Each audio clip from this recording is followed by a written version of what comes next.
Hello, this is Dr. Terry Daniels with the Rhythm of Business podcast, and I am your host. And my guest in this podcast is Sandra Potter. She is the CEO of the Cleaning Leaders LLC organization out of the Nashville, Tennessee area. And so, Sandra, we are excited to have you to this podcast, and thank you so much for joining. If you can get us started just by giving us a little bit about who you are and what you do, and then we'll go from there. Well, like I said, my name is Sandra Potter. Good morning to everybody. And thank you so much for having me. I really appreciate that. Yes, I am the CEO of the company, The Cleaning Leaders, that started as a cleaning company. And now we do demolition. Of course, the cleaning, we're still doing it. We do asbestos, abatement, and pressure washing. Oh wow. Y'all began to build out a lot of things with the cleaning company. Yes, we started it on the cleaning because I am a former nurse. I did 30 years of nursing Okay. or better in administration, and also for the private sector. So I held 3 jobs as a nurse, being a single mother. And one day I said, the day that I'm able to help women that don't have any education at all, and that they are also single women, are going to start a business because I can believe somebody has to feed their kids, and I can barely do it with 3 jobs as a nurse. And that's why I got started the company. Wow. So I mean, again, Sandra, that is amazing there, and it really led into the next question. Thinking about and can you talk a little bit more about what inspired you? I know you said, when you think about a mom who can't feed her children, or a woman who can't feed her children, and you were doing it with 3 jobs as in nursing. What further inspired you to take that leap into being an entrepreneur after such a good career with the Veterans Administration? Yes, I did had the pride and joy of taking care of our veterans. You wouldn't believe what an amazing people and brave men these are. I took care of a lot of their injuries. I did a lot of surgeries and so on and so forth. But holding 3 jobs as a nurse, I say, my God, I am a nurse. I don't do too bad. I'm an RN. I mean, I got to do RNFA, and I said, how do the women that don't, the only skill that they have is the skill of their hands. They don't want to give their kids for adoption. They Mm. have, men. I mean, I'm not saying that all men. I mean, don't get me wrong, for God's sake. But a lot of them, they get abandoned with their children. And I thought, you know what? When I'm on the position to start a business, I want to start a business, a cleaning business, so these women can come ahead. And sure enough, one day I was blessed to just being able to have one job as a nurse because my kids went to college. And I said, okay, I'm done. So I'm starting the business. So at the age of 45, I started the business, and now I have 63 women. Oh my goodness, you have 63 women that work for your company? Yes, sir, and 25 men on demolition for the pressure washing and asbestos and abatement. Yes, I mean that was what inspired me, because I thought, it's just, I mean, I hate to tell you, but sometimes you have to look for pennies and nickels to buy a bag of hot dogs for your children. And I Yes. thought, but my God, I'm a nurse, for God's sake. How does somebody does it that is not a nurse? Wow. You know what, Sandra, you're my hero. I'm just gonna tell you now, you're my hero already. That is beautiful. I mean, oh my goodness, that is beautiful. And so as you think about, what you've done, and you've, really been blessed to do a lot of things. Uh, as someone that's in business, what are some of those misconceptions that you think people might have being a business owner, being able to go out and not have to count nickels and dimes anymore? What are some of those Well, misconceptions people have about being a business owner? well, one of the misconceptions is that if you are married, you get divorced the day that you start a business. It's the 24/7. It's a 24/7. You are married to your business before you are married to your spouse. Wow. It's one of the misconceptions. And let me tell you, once upon a time, a very wise woman said, if you ever want the best thing that a woman can invest in life to succeed is that if she ever gets married, that she needs to get married to a man that fulfills her dreams, that push her forward and doesn't get her behind. Wow. So that is a very big misconception on business. If your spouse doesn't support your dreams, let me tell you, it's a hinder. It's a Yeah. hinder. So you either have to support to be a power couple and have that person that says, honey, I want to be behind your dreams no matter what. So that is a very misconception, because you would be surprised how many people divorce in the transition, because one person is on the, sometimes when you get married, you don't know that your wife wants to start a legal business later on, her own legal firm. You don't know that. Absolutely. You're going to college together on law school, and then before you know, a couple of years later, she says, honey, I want to start my own law firm. And you say, are you nuts? And then, okay, now we have a problem. Yeah. Well, I love that, people that want to help you achieve your dreams, that is a great perspective.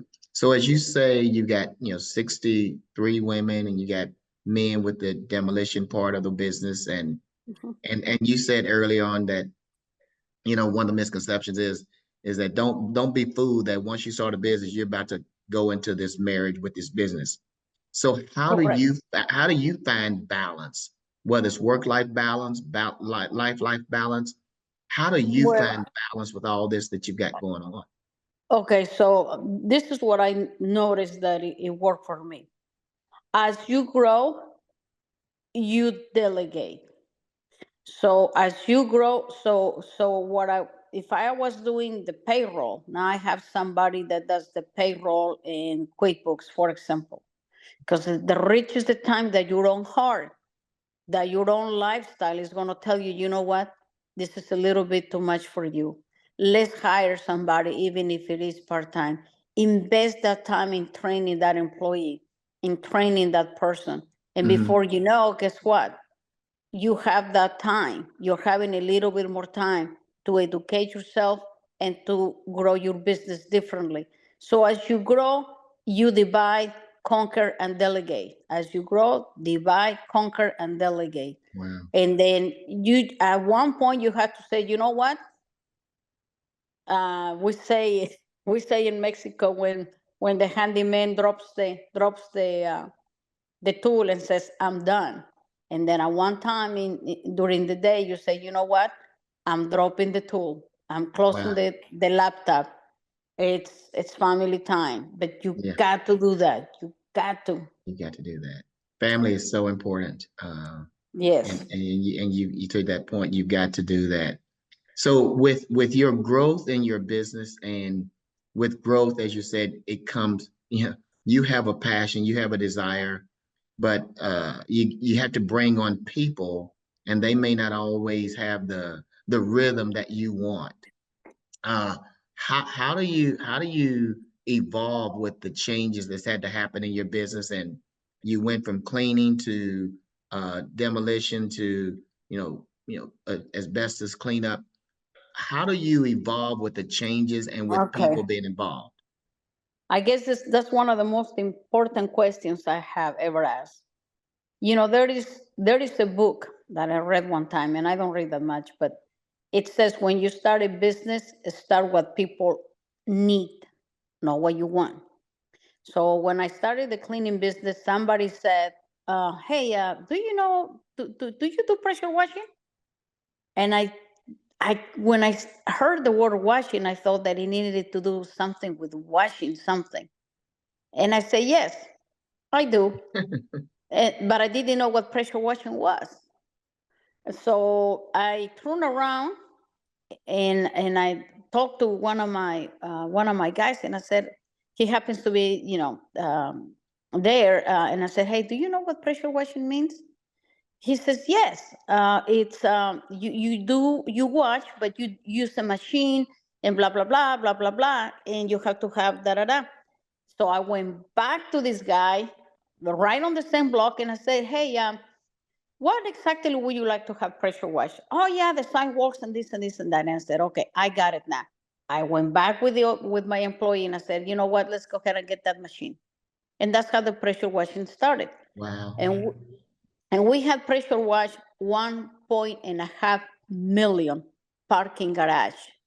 Oh my I mean, goodness. yes, I mean, no millions in dollars, millions in square footage. I mean, it's a pretty good chunk of money, don't get me wrong. But 1.5 million square footage, I had pressure wash already. We have a $30,000 value industrial trailer. But started with a household pressure washing Mm. machine, and I didn't even know what the word was. But the client, yeah. So But the, you go for the need, right? yeah, so you go by what the client needs, and you will be surprised how many people will recommend you. Try to focus on the needs of the client and educate yourself on that. Ask around, subcontract. Wow. Don't do drywall when you have not even watched a couple videos of drywall. Don't tell the person you do drywall when you have not even the complications, the art, the skills, Yeah. the finesse, the art of doing drywall. If you have never, if you have not, you're not even educated on it. And so from then, believe it or not, one of the big guys of Amazon was coming to Nashville, and they needed it to do a room where the internet wouldn't get signals, Hmm. like bulletproof, this proof, that proof, and they needed it to do that right away. And for some reason, that person wanted it to fly. And so we happened to be cleaning, and my architect back then was there. The guy came like, "Listen, guys, listen, do you know anybody that can do demolition? This big guy is going to fly to Nashville. We need a room, bulletproof, soundproof, this, that, internet proof, blah, blah, blah." And my architect says, "Well, what exactly do you mean?" "Well, I just need to take these walls down, this, that, that, in this room." And he says, "I can do it for you. Are you Hmm. sure?" And I said, and so he called me and he said, "Hey, guess what? They want me to take some walls on this building, blah, blah, blah, blah, blah, blah. It's kind of an emergency." And I said, "Well, just be sure that the water is off and the electricity is off so we don't flood the building and we don't electrocute somebody." And that's how demolition evolved. And now Wow. I have done airports. I have done selected demolition on airports. I have done buildings. I have done a lot of buildings on selective demolition. So then somebody says, "Hey, can you take the asbestos that is on the building?" I said, "What are you talking about?" "Well, asbestos." I said, "What is asbestos?" "Well, da da da da da." So then I educated myself in asbestos. I trained my employees, certify my employees.